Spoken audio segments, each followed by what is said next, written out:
Hello, my name is David Voiles and I'm a technical evangelist at Microsoft, and today I want to show you a tool that I use pretty often in my daily work called Game DVR. So what this will allow me to do is record video footage of me going through not just games but applications as a whole. So the title may be a bit misleading. Now I frequently use this for things like gameplay. So Heroes of the Storm is something I've been playing quite a bit of recently. So often what I'll do is I'll record some video footage as I'm going through the game, and I'll provide some sort of commentary over the footage as I'm playing. So it might be walkthroughs or potential strategies, and in fact at the bottom of this page you'll even see me going through one of those videos. Additionally, I'll use this pretty often for video tutorials, much like what I'm doing right now. Maybe I'm putting together some sort of application or a programming tutorial, and I want people to see what I'm doing as I'm doing this. Well, this is a great way to handle that as well. So again, it's not just limited to games, but it works for any application on your device as well. So to get to Game DVR, I actually have to hit the Windows key, and from within my start screen, I'm not going to type in Game DVR, I'm actually going to type in Xbox. So this recording feature is built into the Xbox application, which comes packaged with Windows 10. So from an Xbox, I can open this up, and you're going to see this looks very similar to my Xbox dashboard. In fact, this has access to a lot of the same features that we have on the Xbox dashboard as well. So for example, on the right hand side, I can see my friends list, I can see my activity feed, and you'll even notice I've recently uploaded a video right here. I recorded this with Game DVR. Now I'll come back to that in just a little bit. But on the left-hand side, this is where all the magic happens. So if I go down a little bit, I can see this Game DVR button on the left-hand side here. I'll open up a new tab for me. So you can see I have this Heroes of the Storm video that I recorded earlier today. And this is me just going through the game, playing as a new character called Lenara. And it's recorded about 30 minutes of footage here. Great quality, both in video and audio. And it's recording my microphone too. So I just have one video recorded for now. But I want to show you how I'm able to do this. So as soon as I start any application, I actually have this set to record any games that I play. So there are actually several Heroes of the Storm videos that I had going in the background here. But if I didn't want to do that, I can actually use a bunch of shortcuts to get things going. So pretty often what I'll do is I'll hit Windows key, Alt, and R to start recording something. And you'll have a little pop-up or notification on the bottom center part of your screen there to let you know that you're recording.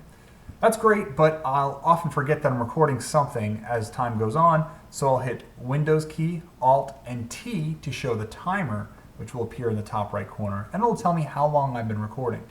Even better, I frequently want to record my microphone so that developers or players can hear what I'm talking about as I'm going along, so Windows key, Alt, and M for microphone will also display the microphone so you know that you're grabbing some of my audio.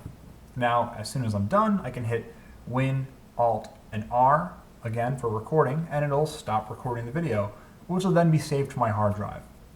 So I can see all the videos here, and now if I go to hit play, Of course. here we go. We have me playing the game with my commentary, and it's live right inside of here. I have some other options as well, right? I can hit share, but you'll notice it says, sorry, this can't be shared because we don't recognize the game.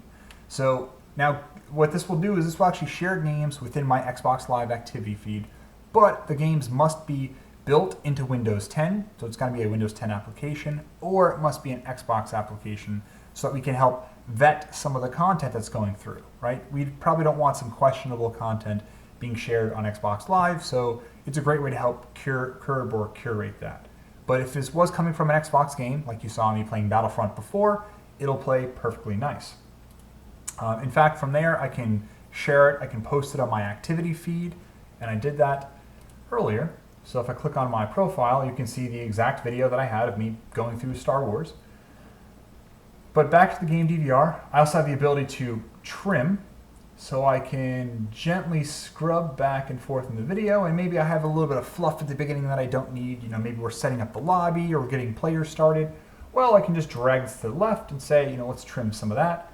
And then maybe at the end, after we're dominating the team, right, maybe they don't need to see the score, or they don't want to see my post-match recap. Well, I can easily get rid of some of that too.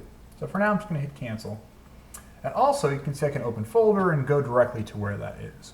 But where the real magic happens is under the settings. So on the left-hand side here, again, at the very bottom, you see I have this little cog, which shows my settings, and you can see I'm tied in with my LinkedIn, my Facebook account, and I'm also tied in with my Microsoft ID. So I have a bunch of notifications I can post in here, what I want to be private, what not. Actually, on the Game DVR up top here, these are my settings for Windows. You can see here's how I have everything configured. So here are those shortcuts, but again, I can create my own shortcuts if I wanted to as well. I actually want it to record in the background while I'm playing any game, but you have to understand it's going to be eating up some CPU cycles while it's doing this. I bought a new desktop machine. I have 3.7 gigahertz and 32 gigs of RAM with a brand new GPU, so I'm not too concerned about what it's doing here, but if I was using a lower powered machine, it might be a bit of a concern for me. So maybe I want that to be off at times. So I also have the ability to record in the background, again, or using battery power. I'm not on a laptop, it's not so much of a concern. Audio quality, I like to keep it as nice as possible. Even 192 kilobits a second isn't great for my taste as an audio file, but it is what it is. Then again, record my microphone when I record game clips. So you can turn that off at any point by hitting Windows, Alt, and again, M for microphone. So I'll turn it on and off. And same thing down here, video encoding, I can change the quality from standard to high, and the resolution from standard to high as well. Now finally, the big trick I want to show you here is saving captures. So on my desktop machine, I'm running my operating system as well as many of the main applications that I use on a day-to-day basis on an SSD. Fantastic for speed and performance, but not the best in terms of dollar value when it comes to price, when it comes to size and storage capabilities. So I have an SSD, and I also have a large 3 terabyte hard drive where I store most of my media to. So that's my MP3s, my MP4s, so my music, my videos, as well as many of my images and even backups for documents. So by default, this Game DVR will actually save within your videos/captures folder, which it'll generate for you. Again, on my SSD, I probably don't want to be storing videos that are several gigabytes on there. So it's very easy to make this change. So if I click on here and how to save in another folder, it'll actually open up a browser with brief instructions, but I've gone ahead and done it here for you. So to make it very easy, again, like I mentioned before, what happens is it'll generally be stored in your videos, and then there'll be a captures folder in here. So what I've gone ahead and done is I've actually dragged that captures folder from my SSD under this PC. I've actually dragged it out, and I've just put it onto my hard drive, my large hard drive with 3 terabytes. So I just dragged and dropped it right inside of there. Now I have a new captures folder. So now what happens is the Game DVR app will actually keep track of where that folder is, and it knows to store all of my videos there.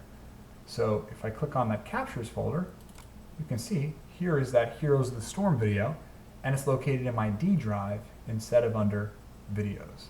So a great way for me to keep that my videos at a new location. And this was the first thing that came to mind for me, and I'm sure it was for others as well. So I can show you some of that.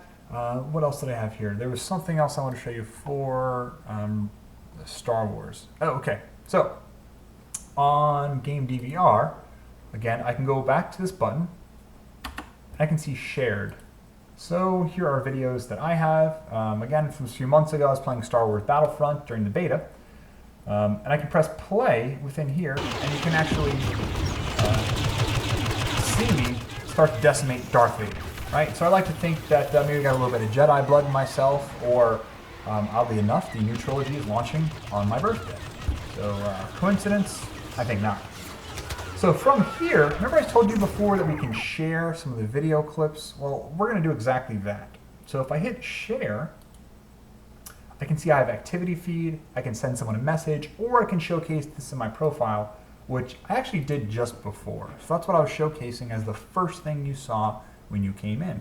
So now if anyone stumbles across my profile, well, they'll see that video of me dominating Darth Vader as a rebel. So that's one way of doing it. But also, I can actually go to my OneDrive folder. So I'll drag OneDrive over here. So if I go to my OneDrive folder, inside my browser, I can see I also have a videos folder in here. So I click on videos, it's a little larger for you, click on videos, and we see I have my Xbox Game DVR. So now your Xbox account will also post this into your OneDrive account because I'm using my Outlook email address. And I see here's that same video that I had posted earlier. So from this video, I can click on it, and of course, I can see it playing. Again, there's me taking care of Darth Vader. I can also add it to albums. I can download it and bring it onto YouTube or anything of that nature.